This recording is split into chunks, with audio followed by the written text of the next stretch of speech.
I am unimpressed when people do not juggle this exceedingly difficult moral question of what is the price. I have asked this from the beginning of the quarantine. You know, it's interesting. You know that this has never happened in the history of the world.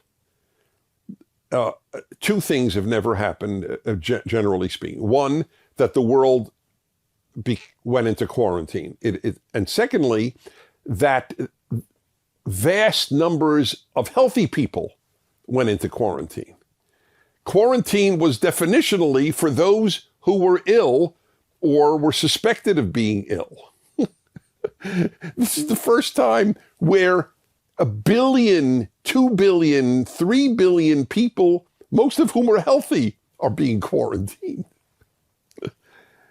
As of this moment in the United States, as of this moment, as I speak to you, there are 40,000 Americans who it is claimed died from COVID-19.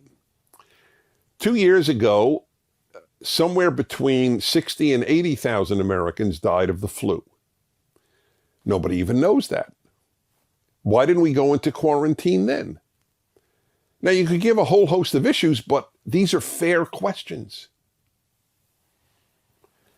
The price that is being paid for this quarantine in people losing their livelihoods, their savings, the business that they have worked on their whole lives.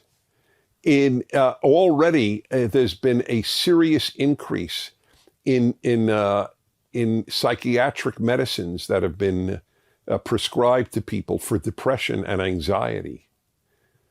These are prices. What is the price? Now, you may say, well, the price of non-quarantine will be X number of dead, though nobody in the world knows what that X is.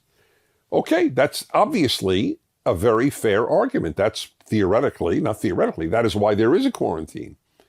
But a mature person, an adult, asks, well, what price are we paying?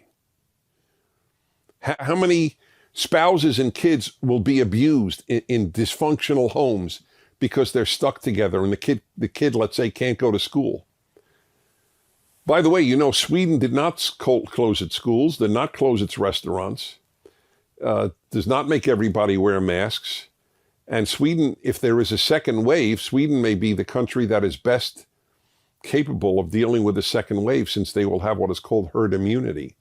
Vast number of people who simply have immunity to the disease, because the vast majority of people who get COVID-19 don't even know it. I wonder how many of you know that. And a tiny, tiny percentage die from it. Tiny percentage, and nearly all of them had other awful conditions like diabetes and heart failure and so on.